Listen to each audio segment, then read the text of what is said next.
No cálculo de uma variável só, a gente tinha lá uma regra da cadeia, né? A regra da cadeia, ela fala da derivada da composição de duas funções, né? Então eu tenho uma função f, que sai aqui de um subconjunto de R, né? Normalmente um intervalo lá no cálculo 1, e vai para B, e eu tenho a função g que pega um ponto de B e leva num ponto de C, e a composição dessas duas, né, que é g bola f, a composição dessas duas é uma função que sai do domínio de f e vai lá no contradomínio de g e pega um ponto A e leva no ponto G de f de A, né? Pega o ponto A, leva em f de A, pega f de A e leva em G de f de A. Agora, se você souber que a função f tem derivada aqui nesse ponto A, você sabe uma aproximação da taxa de variação da função, né? Então, se você fizer um deslocamento aqui ΔX, essa perturbação aqui no domínio da f vai causar que tipo de perturbação aqui no contradomínio da f, que é o domínio da g, né? É isso aqui, né? É você pegar o ΔX e multiplicar pela derivada, porque a derivada é essencialmente o ΔY sobre ΔX, né? Então, se você fizer ΔY sobre ΔX vezes ΔX, dá o ΔY, que é a variação lá no contradomínio, né? Por sua vez, se a g for diferenciável no ponto f de A, uma variação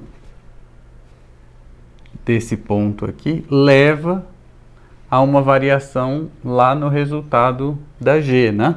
Essa variação é a derivada da g no ponto f de A vezes o ΔY, né? Mesmo princípio, né? E aí a pergunta é, se você sabe que a f e a g são diferenciáveis, a f no ponto A e a g no ponto f de A, você não pode concluir que a composição, que é essa função que pega A e leva em g de f de A, que é uma função que tem esse nome aqui, g bola f, será que ela não é diferenciável no ponto A? Se ela é diferenciável, qual é o valor dessa diferencial, né? Bom, intuitivamente, por esse esquema aqui, fica meio fácil você ver que se o ΔX vai em f' de A ΔX e um ΔY, o nosso ΔY agora é o próprio ΔX, né? Então, se esse cara aqui vai em g' de f de A vezes ΔY, se você juntar tudo, você vai ter que o ΔX vai em g' de f de A vezes o ΔY, só que o ΔY é f' de A vezes ΔX, né? Quando você escreve assim, a derivada é justamente esse pedaço aqui, né? Então, o que a regra da cadeia diz é, se você tem a composição de duas funções, a f diferenciável no ponto A, a g diferenciável no ponto f de A, então a composição delas é diferenciável no ponto A, e a derivada é isso daqui, a derivada da g calculada em f de A vezes a derivada da f calculada em A, né? No cálculo de várias variáveis é exatamente a mesma coisa, só que ao invés da gente, deixa eu organizar esse desenho aqui um pouco, mas ao invés da gente falar de um ΔX, a gente vai falar de um vetor, que é a variação nesse ponto A aqui, né? Então, na verdade, a gente vai ter assim um vetor V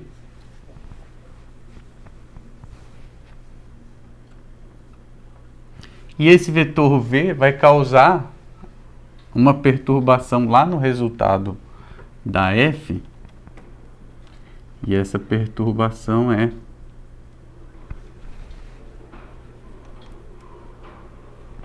em vez de f', a gente está escrevendo a derivada da f no ponto A aplicado ao vetor v, né?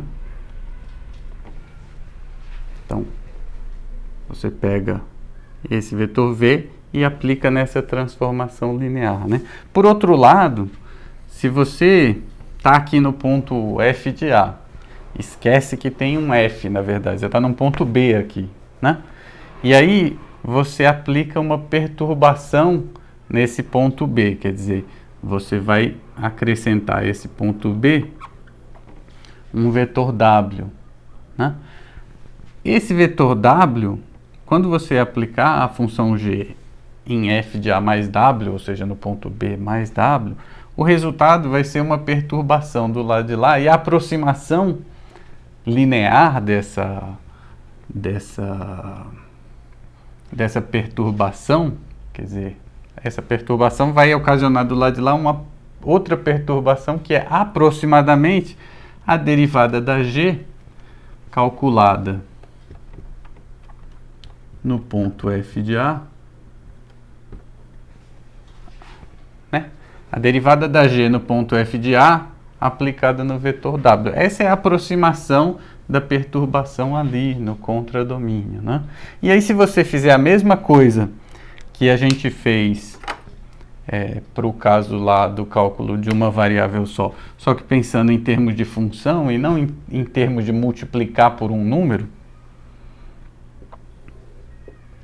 essa variação v vai causar, né, essa perturbação v vai causar uma perturbação que é essa daqui, e essa perturbação vai entrar aqui no lugar do W e vai resultar nessa perturbação aqui.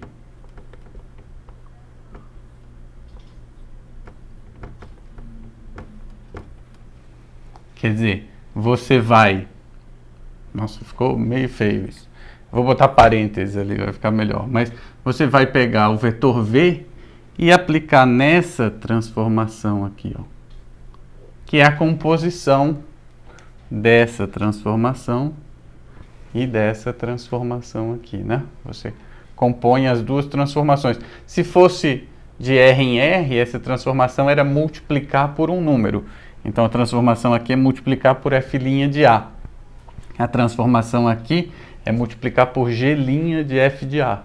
Então, quando você compõe as duas, você vai multiplicar por g' de f de A vezes f' de A, né? Aqui no caso, o que você faz com V não é multiplicar por um número, é aplicar uma transformação linear. Depois você aplica a outra transformação linear. Então, o resultado disso é que a derivada da g composta com a f no ponto A vai ser a composição das derivadas. A gente fala em composição assim, fica um pouco tipo, nossa, que diabo é a composição, né? Mas o resultado é isso aqui, a d de g de f de A composta com a d de f de A. De novo, o que está dizendo aqui? Que para saber a perturbação lá no final dessa cadeia, certo? Para saber a perturbação lá no final dessa cadeia, o que você vai fazer vai ser aplicar na perturbação, no vetor V, essa transformação. Que transformação é essa? É você aplicar primeiro esse e depois no resultado desse você aplicar essa, né? Se a gente fosse colocar com parênteses, isso aqui ficava assim, ó. Vou apagar tudo. Você vai aplicar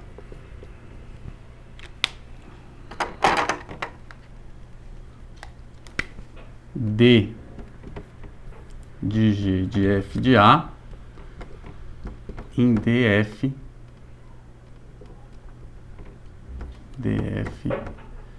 de A de V, né? perturbação V causou essa perturbação, e essa perturbação, para você saber o resultado do lado de lá, você aplica nessa matriz aqui. Lembrando, isso aqui é transformação linear, né? Certo? Transformação linear. Então você aplica na transformação linear. Agora, as transformações lineares são representadas por uma matriz, né? Então, em termos de matriz, como é que fica a regra da cadeia, né? Qual é a matriz que representa a composição de duas transformações lineares? O produto das matrizes, né? Então, se você gosta de trabalhar com matrizes, vou apagar aqui, mas se você gosta de trabalhar com matrizes a regra da cadeia fica ainda mais parecida com a regra da cadeia do cálculo de uma variável só, porque essa composição, em termos de matrizes, é o produto, né?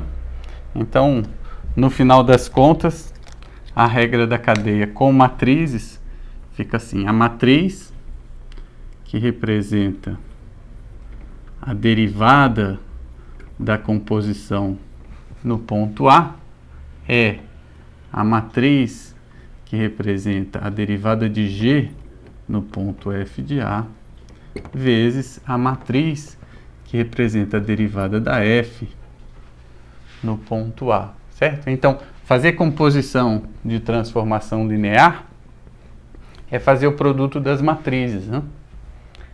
E aí, então, agora se você souber a matriz que representa a derivada da G no ponto F de A, se você conhecer a matriz que representa a derivada da F no ponto A, você conhece a matriz que representa a derivada da composição no ponto A. Essa é a regra da cadeia para várias variáveis.